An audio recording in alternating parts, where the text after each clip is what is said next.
Young setting it up for Collins. That was a pass, too. That was not a shot there by Trae Young. Wow. Woo! What a game right there. Allow me to reintroduce myself. My name is Ro. It is Playoff Central Live presented by AT&T 5G with the All-Star Carlos Boozer, the Hall of Famer, two-time champion Isaiah Thomas. No, my name's Trae Young. Hey, he wears number 11, ice traded game. It's so icy. The Hawks won game one against the Knicks in that series. They won game one against the Sixers, and now they go into Milwaukee and end that winning streak with a three-point victory. Trae Young, a playoff high, 48 points, along with 11 assists. Woo! Man, Zeke, you have the floor. Your thoughts immediately. You know, there's a gentleman in Detroit by the name of Rashad Griffin, and everybody knows Griffin who knows who he is. You know, He's always, you know, me and him been talking about Trae since Trae was like in college. And everything that we thought he was going to be, he's coming to the NBA and he's doing it. Now, when you look at, you know, what he did in the game tonight, I mean, Boobs, we was just talking about it. You know, as a point guard, if you're going to let me come off a screen and then my defender is going to get behind me, and the big man is going to wait at the basket for me, and I got 8. Look how much space and time he got. Yeah. I mean, I just thought he picked Milwaukee's defense apart. Not only did he pick it apart, but every time they made an adjustment, he had an answer for it. Mm-hmm. No, he was terrific. I mean, honestly, from the tip, he was very aggressive right when the game tipped off, getting buckets down, getting downhill. Like you said, floater. I think he hit like 5 floaters in the first quarter. Yeah. Set the tone. Then he started spraying the ball around to his teammates, throwing lobs. The lob off the backboard was from the street. That was awesome to watch. I know Atlanta was going crazy all the way out to Alpharetta. They were all going crazy. This is a huge win for them. I know Budenholzer got to figure out something to do with him because whatever he's doing clearly didn't work tonight. How about come up and guard him when he comes off the screen? Play a little defense. Don't wait for him to get to the basket. Right. You know, I think he's proven he's got the best, floater in the game. Hey, Booz, you mentioned that off the rim, Kent Bazemore, hey, they used to do that in practice. I told them, no way they pulled off. Bro, they do it in the Eastern Conference Finals. The Hawks turned Milwaukee into their own personal and one mixtape. You had, throwing it up off the glass to John Collins, who had 23 and 16. Then you have Trae Young step back with the shimmy. Yeah. You had so many things happening. It was a very entertaining game. The Hawks are not scared of this Milwaukee Bucks team. No, they haven't been scared at any moment. They played the Knicks in the first round. They played a heavily favored top seed Sixers in the second round. Now they got another favored Milwaukee Bucks on the road. They're unafraid. They play the game to win. They believe in each other. They play well together. Nate McMillan got them guys playing just enough defense to get stops. You saw basically they took Lopez out the game. You know what I mean? Yeah. Because they put Capella on Giannis, which is a great adjustment. Even though Giannis had a very good game as well. It's very interesting how one of the fans earlier said, "Are we going to stop calling them the underdog and just start calling them the big dog?" And they're proving it right now. Real talk, the pick and roll, high pick and roll defense, where they call it the center drop. Yeah. It is really set up for small guards to just annihilate. I mean, really just annihilate. You see Lopez drops all the way to the foul line, and then you're going under the screen. So you got a three-point shooter there with Trae that can knock it down. And then now you're behind. You are behind the dribbler, and Lopez is waiting at the basket for too much space. But, whoever came up with this center drop defense, I guess they said people don't shoot mid-range shots no more. Well, guess what? Hello, mid-range is back in the game, and Trae Young is killing them with they calling it a floater. But we used to just call that mid-range. That drop zone against that PNR, it was not working. And Zeke, credit to you, an astute basketball mind. And Booz just pointed this out, reminded me, in the pregame, you said the most pressure on this series. In this series, it wasn't a player. It was Coach Bud and his ability to make adjustments. You still feel that way, I take it. Oh, without a doubt. and what we saw here tonight, you know, Nate McMillan, what he did is he made Bud take Lopez out of the game. So that's the first chess piece off that goes off the board, right? So now you're saying Lopez is out of the game. And now defensively, what we saw, Booze, is that they were able to basically play a 1-2-2 zone the whole night. And we talked about being able to help and recover. In Atlanta, they're quick enough to help close down the lanes on Giannis, then recover back out to the shooters. And it allowed them to stay in a 1-2-2 zone. And then when the ball going to the corner, Nate was like, all right, now we're going to drop it to a 2-3 zone because now we're going to bring the man over from the weak side, drop back. So Nate had him scrambling the whole night. And I want to throw this out here, too, because I know everybody in Atlanta is excited right now. Everybody's really big on the Hawks. But, and I say this, and I hate to do it, I remember Allen Iverson in the NBA Finals. He goes for 48 against the Lakers. Everybody saying, okay, the underdog has a shot. And then, Zeke, the gentleman's sweep took place after this. So is this an anomaly, or can this be maintained by the Hawks as we go on in this series? Well, if you make the adjustment, you know, and it's adjustment that even Philadelphia found themselves having to make. We saw later in that series where Embiid was out having to guard, you know, Trae Young. Now, Trae was, you know, clever enough to get around him. But now you got to find something to do with middle pick and roll. As Chuck Daly used to say, run it again. Run it again. Until they stop it. Until they stop it. And again, like Zeke said, the biggest item in this series, the pressure on Bud being able to make adjustments in game and game by game. Right now, hey, no adjustments were made. Trae, 48 points in this one as Atlanta takes a 1-0 lead, and you see he is chilly. He's not Zeke. He is You got to give Atlanta Hawks credit, and you got to give Trae Young and Nate McMillan some credit. Huge credit for them. Trae Young, as I mentioned, 48 points, a playoff career high. As far as, you know, players go, he's at the top of the charts right now. Now it's time for the shot chart presented by Kaiser Permanente. 34 shots in the game, knocked down 4 threes. He gets 48 points. As far as players under the age of 22 in the conference finals, you have Trae Young, Kobe Bryant, and LeBron James, who have the highest scoring outputs as far as players under the age of 22. And you know what's impressive about this shot chart? Tell me. 4 made threes, but the rest is all mid-range. 48 points. So all you young fellas who watching them play, remember the mid-range works. The mid-range indeed works, and now we'll go to the man who diagrammed a lot of those plays, Nate McMillan, the winning coach. Nate, there's so many things to touch on here, but how would you, aside from Trae, how would you judge John Collins' contribution on all fronts? I thought he was great tonight. Tonight we had to do a good job of finding our matchups. They were switching a lot. We were patient, and we found our matchups. John had some matchups in the paint and just really did a solid job of scoring when he had the matchups in the paint. Defensively, just really did a good job again. Defending the ball. He had to defend 3 positions tonight. Middleton, he was on Lopez. He had Giannis, and just did a solid job. He's been consistent, and that guy who has helped us really all season long. Just another solid job by John. Next question from Vinny Goodwill. Nate, if my math is correct, I think this is the 6th road game you guys have won in this playoff run. That's kind of rare for a team so young. But did you see that type of poise and, this sort of don't scare mentality? Did you see it translating this way?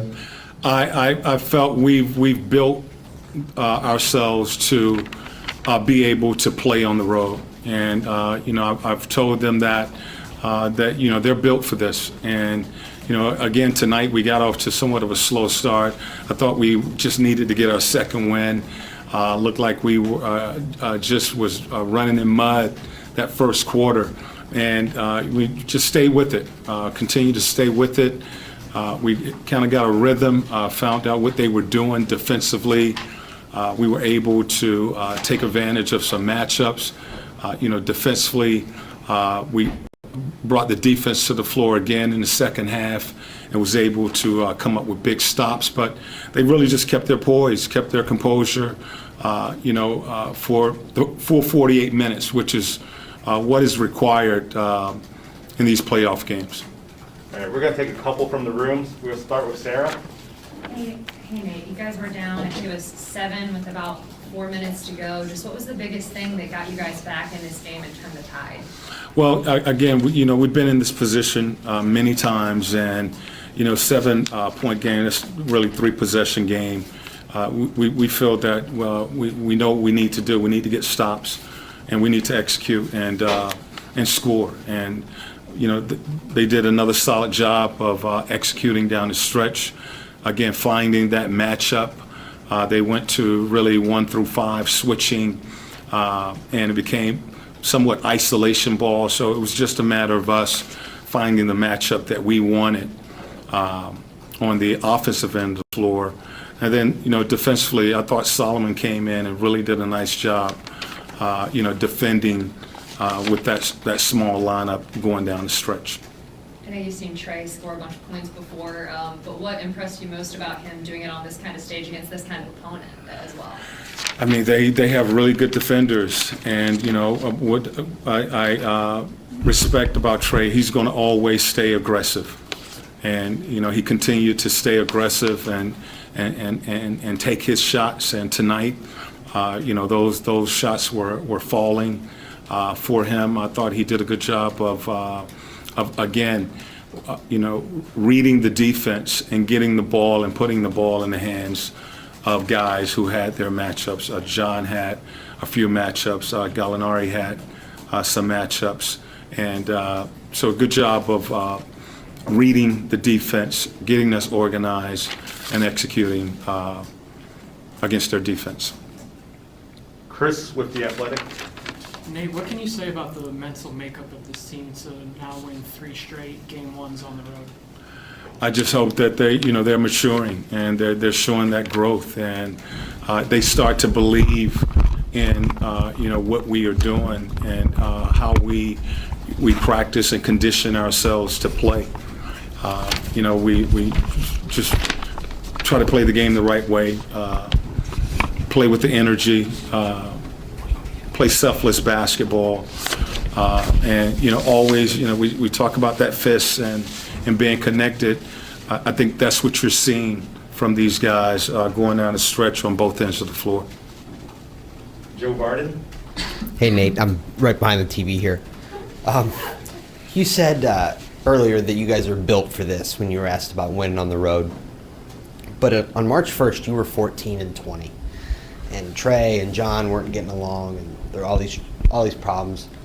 How hard was it to fix what was wrong at that point? And what do you mean by you're built for this now?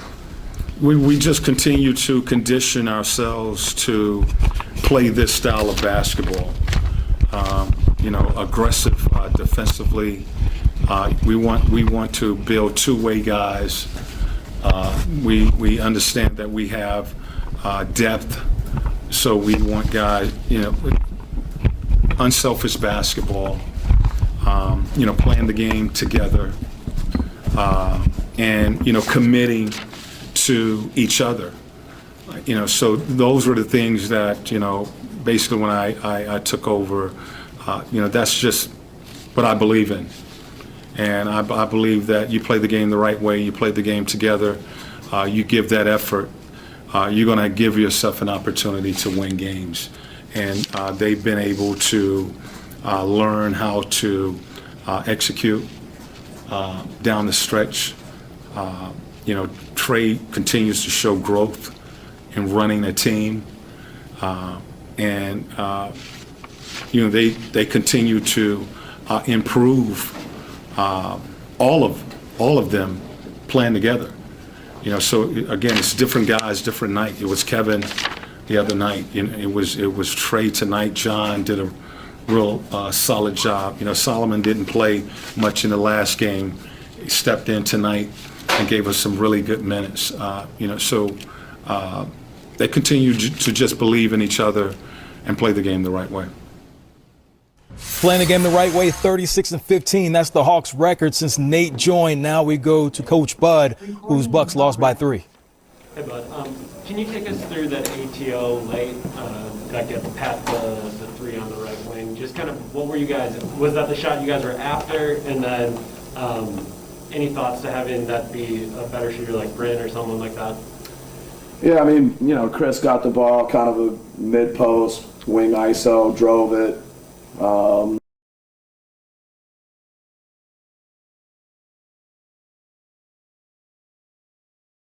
And kicked it to Pat. There's a little bit of a differential, and if you score, you need to get a stop. So, a ton of confidence in Pat. Love him shooting that shot. Love the pass. Love the shot. So I think we were gonna go quick, and Chris got a great, I think penetration and made a good decision. And then you got to go play defense. So we make, then you got to get a stop. So I love the pass. I love the shot. You guys were in the drop for most of the night, and then you go small and switch some with Giannis late. Just what did you like about that? And then I guess going forward, is that something you feel like can really be successful for you? Yeah, I mean, I think, we talked about changing up the looks, and I think we probably got to do more. But, I think he got to the free throw line. Young got to the free throw line in the second half. I think 8 free throws, and I think, maybe we got a little bit better defensively, but we're going to have to get a lot better going into game 2. So, and I think throwing Young different looks is going to be important. You guys go with a 9-man rotation, and that had been 7 for the final couple games. Just specifically with Jeff Teague, what was the thought process with trying to get him 6 minutes, and then while he's in, also having him cover Trey? Yeah, no, I mean, I think he's played either with or against both Young and Williams a lot, and I think this is a series where he can help us. So Bobby gave us a great boost. So both those guys, along with Brand and Pat off the bench, are going to be important. So I guess, going small, obviously a trade-off there is the size. The offensive rebounding from Capella, Collins late, that sets up those threes. So in those instances, I know those are hustle plays, but is that the hard part of making that trade-off there, of needing team rebounding? Yeah, no, we knew those guys go to the offensive boards hard. They had a couple of timely ones. I think they had multiple possessions, and Collins hits the corner 3, and I think we'll look at the film. I think we got to rebound better. All collectively, whether we're big or small or whoever's out there, the boards are going to be important. The few days coming into this, talking about the team being sort of ready for this, no emotional lows, all that kind of thing. As it was, Trae Young was getting going, and this looked like, I guess, their previous 2 game ones on the road. I guess, how did you sense that going? Was it Trae was just being Trae, or was your team maybe not matching that effort, intensity, whatever, that sort of intangible type of thing in game 1? No, I mean, I think, the guys, there were some good stretches, in both halves, to be honest with you. There were times in the first half where I thought we could maybe bust it open, and they stayed, and it flipped. So I think the effort, the intensity is there. Young's a great player. He had a great night. Give him credit. We feel like we can play better. I'm sure they're going to think they can play better. We got to get ready for game 2 and get better. Malik Andrews. But I'm just wondering, last series you said often that maybe it wasn't you had faith that Drew was going to figure it out. He was going to figure out a shot. And tonight in losing effort, he did. But what about this matchup you think makes him so well suited to have games like that? How would he go moving forward? Yeah, no, I mean, it's, a great effort by Drew.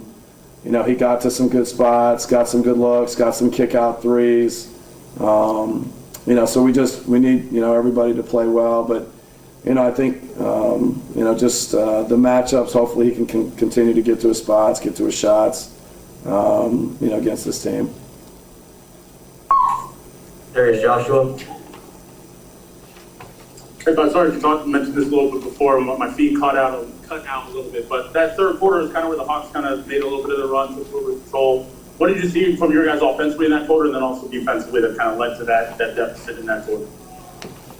Yeah, we'll need to look at the film, but I think that like I said, the free throws I thought hurt us, but that was maybe more the fourth quarter. Third quarter, they got on a little bit of run. Most of the game the ball's in Young's hands, so got some floaters, but then they got a couple of the lob dunks, and Capella scored a little bit.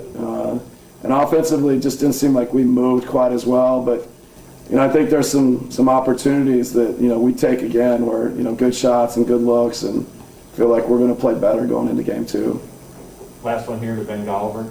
So you had 70 points in the paint tonight. You mentioned you liked the look for Connaughton. Did you also like your late game offense kind of around that, where you're getting downhill? Giannis is getting a lot of stuff going to the basket.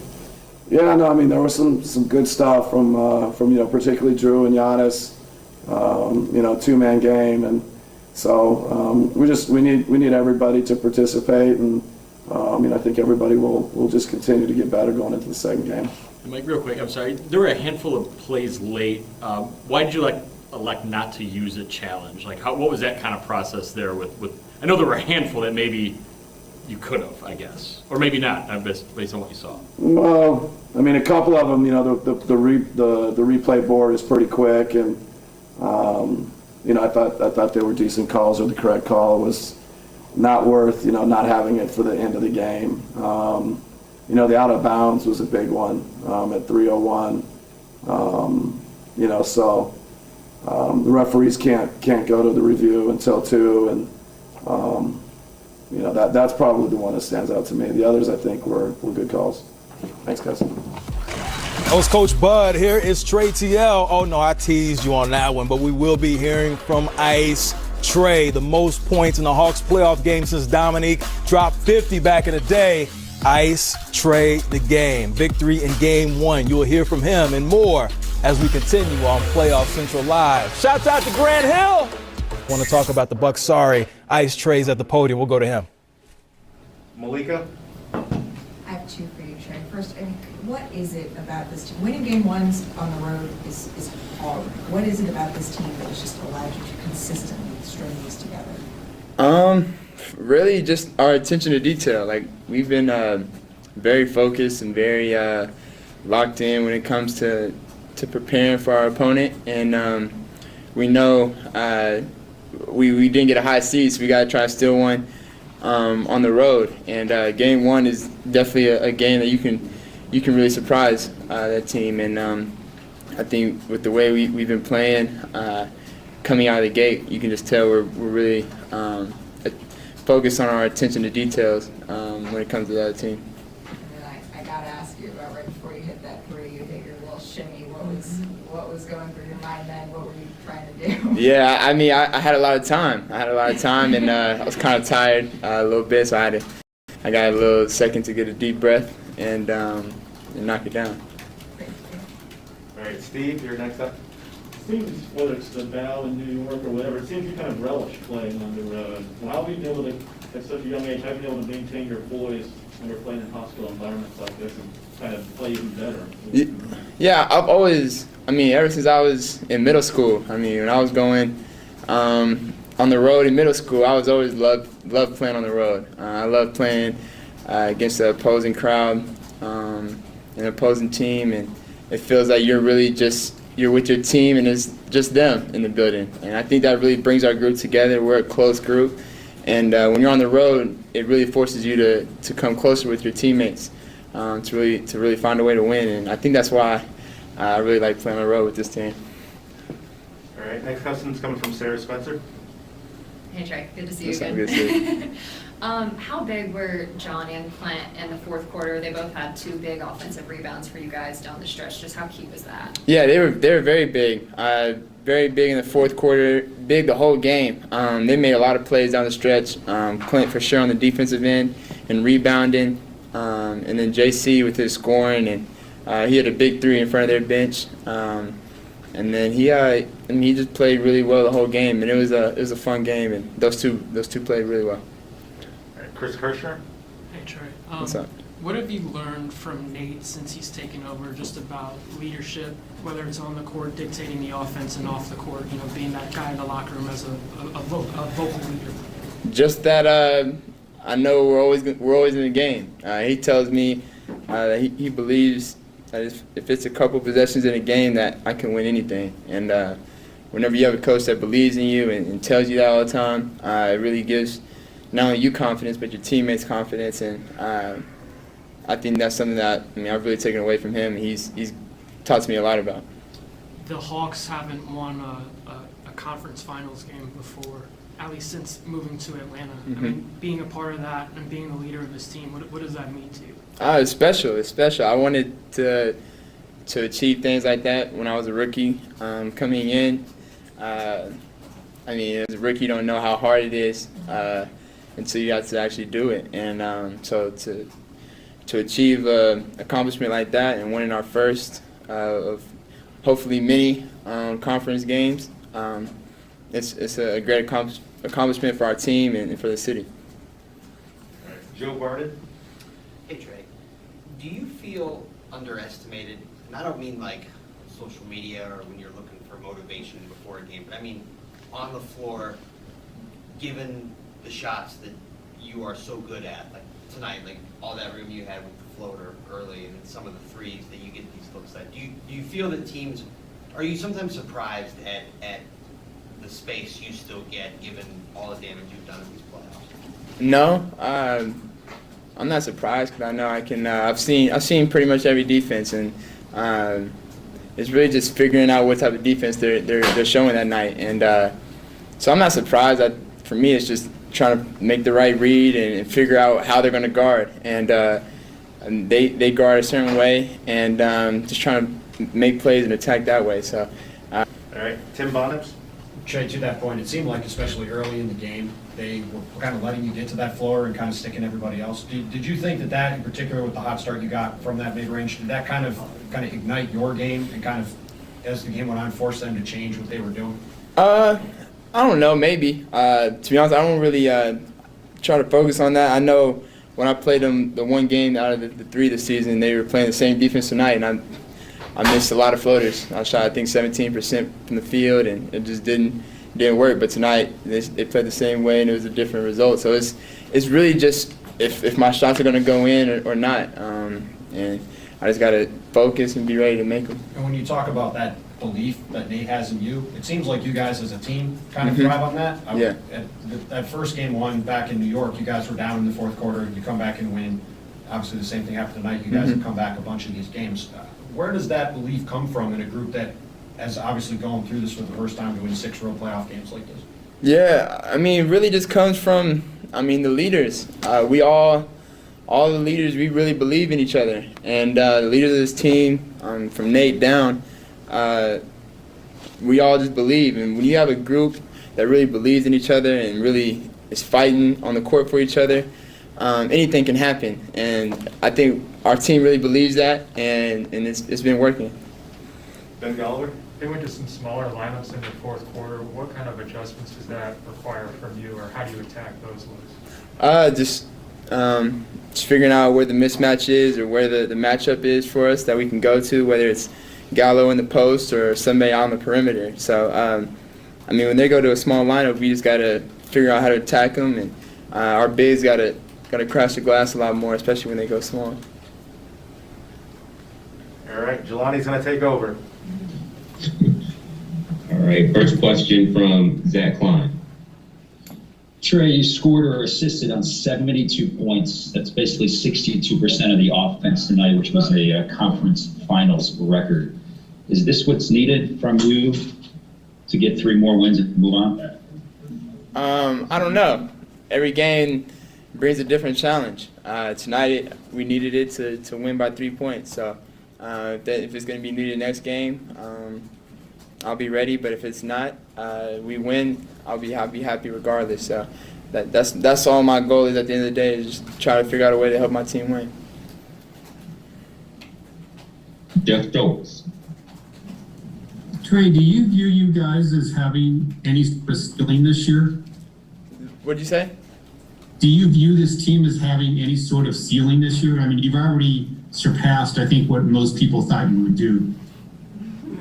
No. I told her, I don't know who asked me a long time ago, but I mean, I've been getting asked that a lot at the beginning of the season. And I told everybody then, like, I didn't believe we had any ceiling. I think we can go as far as we want to. And I don't think there is a ceiling unless you put the finals on it. So I believe in this team, and we all believe in each other. Is that unique? Because it doesn't seem, obviously, you know the situations you guys have been in this year in some games and series. I mean, to have a situation where you're just, to be on a team that nothing seems to phase you guys, no situation, no road game, no injuries, no nothing. Yeah, I mean, I don't know what the question was. Is it unique to be? Is it unique to be in that situation? Yeah, I mean, it's definitely unique. It's one of my favorite teams I've been a part of. This is a special group, so it's definitely a unique group. Let's go to Justin Felder. Hey Trey, after that lob to John off the backboard, Kent Bazemore tweeted that you guys used to do that all the time in practice. He never thought you'd do it in the game. John looked like he had a big smile. Take me through that play, your reaction, and John seemed to be pretty pleased with it too. Yeah, Baze seen himself do that a couple of times in practice, and drills and things like that. So that's funny. Like we said in the locker room, he knew it was coming. He knew when the difference between one of my floaters and one of my passes off the backboard. So that's just the connection we have, and this type of chemistry we have. So it's fun playing with him. Last two. First from Vinny Goodwill. Trey, when you're reading the game and you go from sort of reading the game to sort of taking it over like you did in the third quarter, is that a conscious decision? Do you read the game in the first half, or do you just decide, hey, we can make a run here and I can do it? What goes through your mind when you make that decision to be more assertive? It's a game flow. I mean, if I got a couple shots going, if I've hit a couple in a row, my teammates are looking for me to be aggressive and to keep going. And I think the third quarter was kind of that kind of way. Last game it was Kev. I mean, it's always a different guy sometimes, and tonight that's just kind of how it was, and my teammates were telling me to be aggressive in the third quarter and to keep going. Okay, Trey, we got a few more actually. We'll go to Mark Schwartz from ESPN. Trey, Nate made a really great comment a few minutes earlier. He said that your style of play is built for this time of the season. What does he mean by that? I don't know. Maybe he just knows my mentality and just knows me. Just knows I'm all for the biggest moments. And I don't know. I feel like I've worked my whole life, and we've talked about it in our little conversations we've had, that just getting to the playoffs is something that I wanted to do this year. And as a team, and not making the last 2 years has been tough. And so just having that motivation that when we got here to be ready, it was definitely something that I was thinking about. Why do you think that you've been able to succeed at such a high level in this scenario when so many guys going through it the first time really struggle badly? It's a lot of reasons. I mean, when you have a coach that believes in you, and then you got great teammates around you that make plays and also believe in you, it makes my job a lot easier. So I just go out there, I have fun, enjoy the game, and just try to leave it at that, and then whatever happens, happens. So it's been fun. Final question from Jeff Zilgett. Trey, you just mentioned that basketball is a fun game, obviously, but there's also a lot at stake right here. So I'm wondering, do you embrace the magnitude of the situation to have fun, or do you try to downplay, how big this is and just go out and play and try to have fun? Which one is it?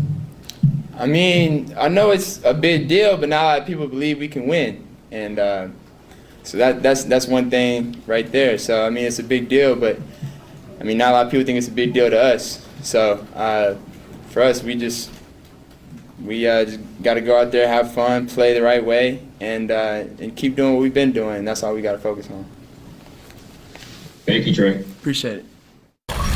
Trae Young channeling his little Wayne right there. No ceilings as far as the Hawks go. That's how they feel. Synergy Basketball bringing this tweet. Created, assisted, or scored 80 of the 108 points ATL scored while he was on the floor. He's out there like Barry Sanders, ain't he, Zeke? He can just get anywhere he wants to. Hey, in the middle of the field is wide open. Apparently it is. Well, Giannis, he is wide open right now in the post game. Let's take a listen to him. He's at the podium. I guess for you, just as you guys are going down the stretch late, you get I've missed you, by the way. It's good to see you face to face. Pat gets a great look, misses it. Kind of what's your message to him? And I know execution-wise, you're going to be happy with it, right? It's an open three, but how do you kind of try to keep him high and get him through that? It was a great look. Great look. Did not fall, did not go our way. But at the end of the day, execution-wise, it was great. You know, he was wide open. He made a bunch of shots like that before. So make or miss, we live with that. You know, so yeah, gotta keep his head high. He's gonna have a lot of opportunities to make that shot again in this series. We live with his shot. What did you like about the middle pick and roll with Drew? You get a couple lobs late on that. Just kind of what were you seeing? You know, I just seeing Clint Capella, you know, playing back, and just having Drew coming out of the pick and roll keeps him guessing. And now you got me rolling. You got Drew coming with the ball for the jump shot, for the layup. And if somebody overhelp, I think Chris wide open. For you defensively, you guys are obviously in the drop most of the night and trying to turn Trae kind of into a floater shooter, but you guys switch late. What do you like about that? But I do know you're getting more deep shots, but then you give up, I think, 3 or 4 offensive rebounds late. Like, is that the trade-off, or kind of what's your thoughts there? Yeah, we got to do a better job rebounding. But at the end of the day, I feel like him going to his floor, getting downhill for the lobs, and that's just like comfort zone. And I think we just got to make it as tough as possible for him and make him play a lot of one-on-one. But at the end of the day, like, he had 48 points, right? 48 points. Like, he's a great player. Like, he's gonna score a bunch, you know. And he has the ball a lot in his hands. But we just gotta make it as tough as possible. We gotta be physical with him. We don't have to send him to the free throw line. Like, we just gotta make it from the first minute to the last minute tough. Yeah. Thanks. Good to see you. Well, last series, you know, you guys and PJ talked about, like, when, you know, Kevin got going, the frustrating part was when the teammates picked it up. What was it, the lobs that happened late, like Clint and John and some of those things? So it wasn't just the floater, and all of a sudden the other guys are getting involved in that third quarter, that fourth quarter run. Do you think that was more the frustrating part defensively in terms of turning the game? Who was frustrated? PJ? No, it with Trae getting the lobs to John, to Clint, to kind of get the rest of the team going. Was that more frustrating as a defense as opposed to Trae, you know, getting in there and getting the lob, just a floater? It was frustrating. We just got to do a better job. Now, it's fortunate that we lost the game, but that's specific part. We just got to do a better job. The guy from the mid guy, the low man guy, got to come and help. Got to show his body, you know. But I think the most frustrating part about this game is the offensive rebounds. Like, they got 2-3 offensive rebounds back to back, and they got a 3 out of it, you know. And they got the game-winning bucket out of it, Clint Capella, when they went up 1. I think that's the most frustrating part. But you know, hopefully we can make an adjustment, make it tough for Trae Young, make it tough for those guys to not get easy looks for the lobs, and hopefully we can put ourselves in a position to win game 2. Is the offensive rebounding difficult to a degree when it is 28 feet, 30-foot shots? Yeah. And it's it's harder because the ball bounces long, so makes it a lot harder for us to rebound, and especially when you switch, when Brook is out there, when I'm out there, you know, guarding Trae Young, and he shoots over us, and then now Clint Capella is in the dunker with Collins is crash from the wing or from the corner, so it makes it a lot harder. But at the end of the day, you you gotta find a way to get it done. You know, in the Eastern Conference Finals, you gotta find a way to get it done. And we're gonna watch the tape tomorrow, make some adjustment, and come back to game 2 and put ourselves in a position to win the game, hopefully. We'll go Malika, Barton, and Steve, and then we'll go to Zoom. Yeah, so I have 2 for you. I was just wondering, when you're talking about offensive rebounding, is it a matter of looking at the film and figuring out some schematic way to make an adjustment, or is it effort? Where do you think that comes from? It's effort. Effort. You gotta compete. You gotta put your body in the line. You gotta box out. You gotta be a little bit physical. It's more the effort. And then secondly, Trey was just asked about when he shimmied before he hit that 3, and he said, I had time. I had the time to. I'm wondering when that happens on your court, do you, as someone who takes a lot of pride in your game, do you take that personally? No, he's just having fun. He's enjoying the game. Obviously, I wouldn't want him to make the shot, but he's having fun. He's enjoying the game, and we're gonna do the same as a team. We're gonna have fun. We're gonna enjoy the game, and there's gonna be times that Bryn or Drew might shimmy or whatever the case might be, or I might meet Mike. It's just part of the game, So there's nothing, you can't take that personal. Is it easier than it used to be down 1-0 in a playoff series and be okay with it mentally? And just what I mean by that is, you guys went through such a rough series last series and came through it, and there's been a bunch of crazy 0-2 deficit reversals this year. And I'm just wondering if you feel just better or more comfortable down 1-0 knowing it's a long series than maybe you would have in the past. It's not easy. It never gets easy. You don't want to lose. You don't want to be down. But at the end of the day, as I said, you can't get too high, you can't get too low. You got to come out, game 2, try to compete, and wish for the best. But at the end of the day, it doesn't get easy. It doesn't matter if we were down 2-0 with Brooklyn. That was a different series. That doesn't mean that we might be down 1-0 or 2-0 and get back. It might be a totally different case. So it never gets easy. At the end of the day, we gotta come. As I said, we gotta do our job. We gotta be better. Steve? We went on like a 9-0 run to get up to 7 with about 4+ minutes left in the game. All the other home playoff games, and you've gone on those runs before you've been able to put games away. This time they were able to turn it around really quick. What was the difference this time around? I think they did a good job executing. Got to the free throw line. We got some offensive rebounds. And we got some good looks that didn't go in, so they were able to get back to the game and beat us by 3. Thanks, Giannis. Thank you, guys. Giannis with the 6th game going 30-10. But Trey TL, hey, Booz, what's this right here? Off the gas! Go get it, young man. That's what Zeke used to do. In fact, Zeke and Booz gonna recreate that right here on the floor when we get right back here. I'm gonna commentate. Let's play right now. Let's take a listen. Obviously, you guys are trying to go quick, 29 seconds, get that baseline drive that you like, and then you find Pat. Just kind of, obviously, I know you're probably okay with the execution there, but obviously it doesn't go your way. How do you kind of try to keep Pat up and keep him confident going forward? Tell him that's a great shot. I've seen him knock that down. He's made big shots for us all season long. Just didn't go his way tonight or our way tonight. It's not just on that shot. I missed a couple ones, missed rebounds, fouls. So it's a great shot by Pat. It's not wrong. For you offensively, it looked like you're kind of getting to the spots that you wanted and just not hitting. Is that what it felt like, or kind of what are you thinking going into game 2? It's got to be better. It's as simple as that. Getting to my spots, playmaking, just everything. It's got to be better. Do you feel like you guys let too comfortable in the first half? Yeah, I think that's fair to say. He's in his comfort zone. We tried to change things up on him a little bit in that second half, and I think it worked some. But he's a hell of a player. He makes some tough shots, has some nice passes to his teammates to get them involved. But we just got to do a better job of containing him. Malika? Giannis said for him the most frustrating part of this game was just giving up offensive rebounds. Was that what was most frustrating for you? And if so, why? And if not, what was? Yeah, I would say so. In that fourth quarter, in the game, they got a couple in one possession, ended up hitting a big 3.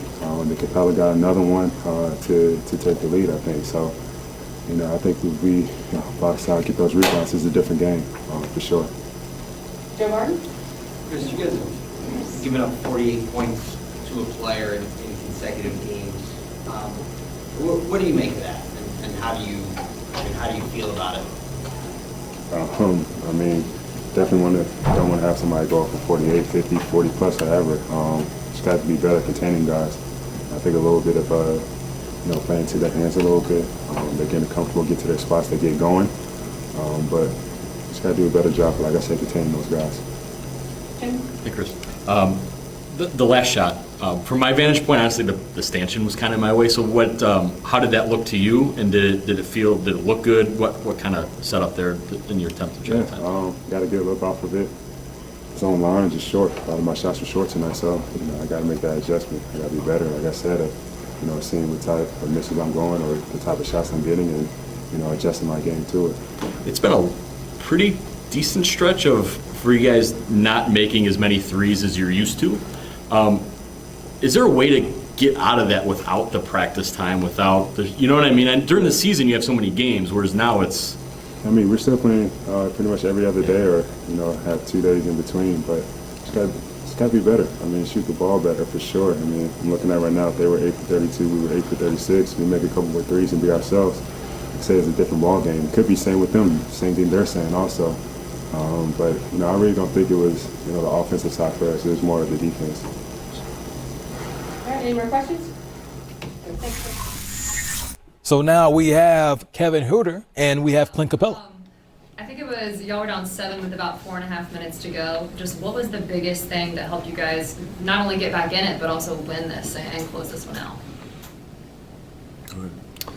I mean, I think we knew we had to get stops. They were kind of living in our pain all game, and we had to try to make them kick it out. We needed to get stops to give us a chance offensively, and we did that enough down the stretch. And Trey hit some big shots and big free throws. JC had a big 3, and we needed to protect the paint at the end of the game. And for the most part, we did it enough to win.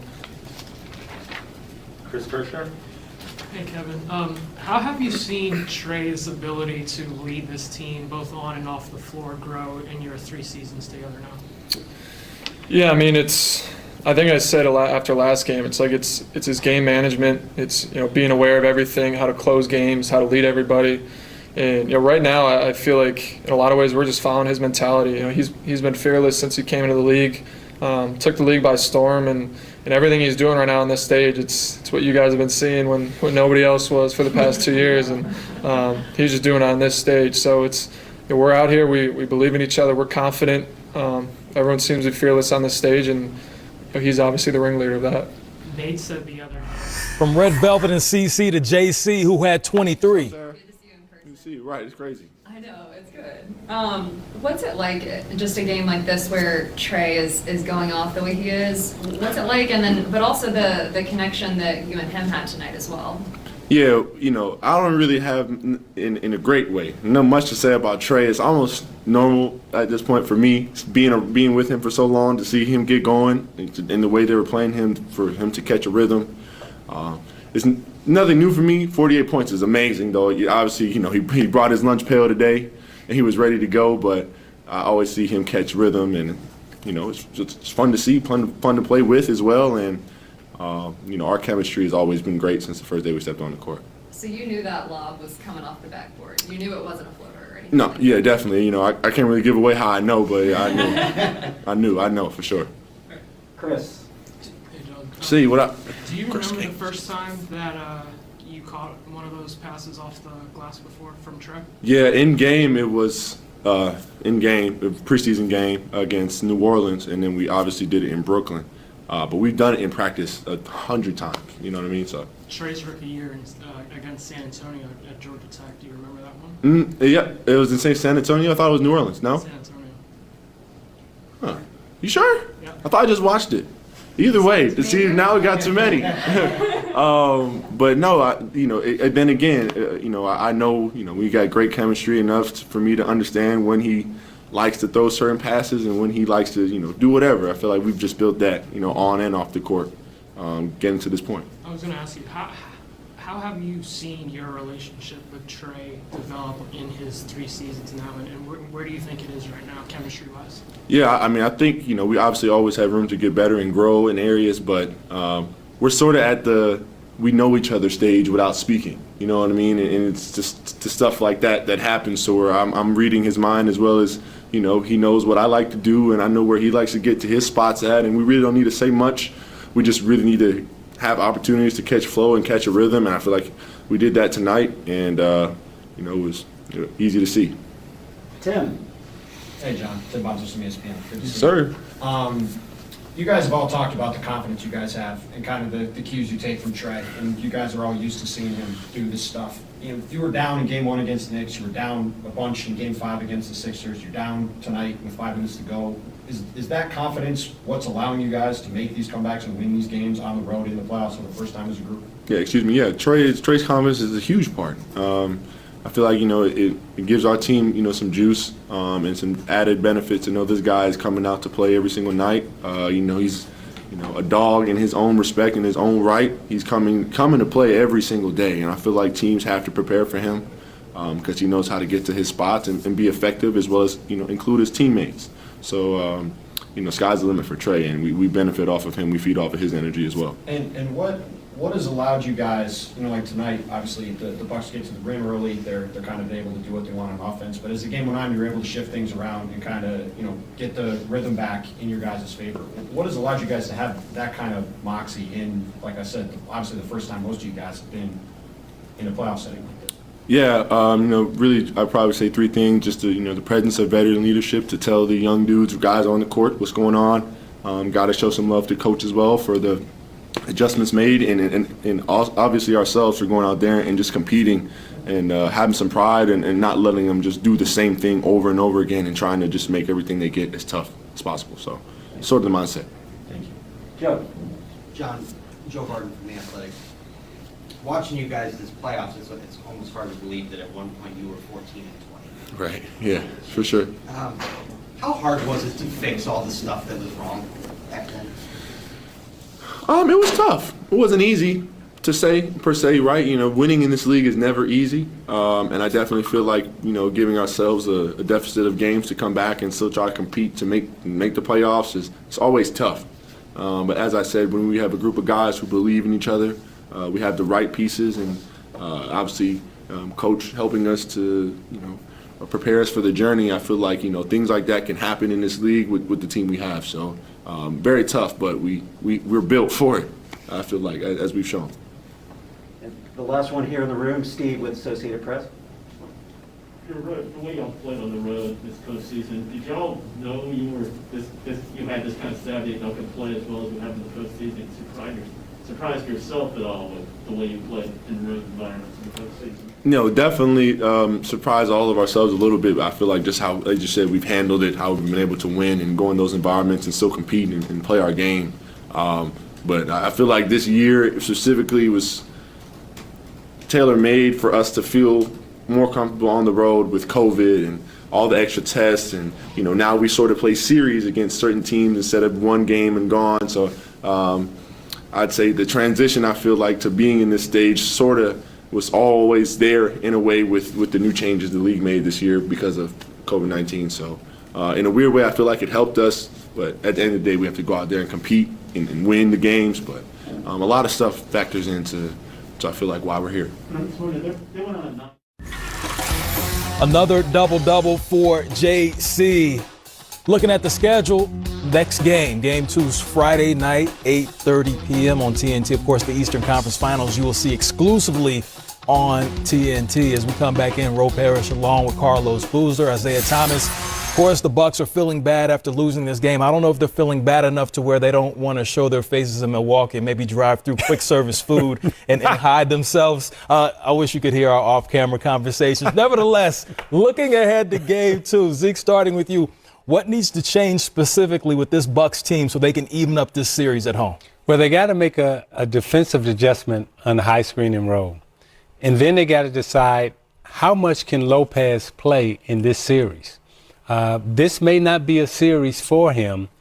And the only way he's going to be able to play in this series is he's going to have to become a dominant offensive player, and he's going to have to be better at screen and roll. He can't drop to the basket and let, Trae Young keep coming down the lane giving floaters. And to add to that point, like Milwaukee moving forward, I was looking at the stat sheet.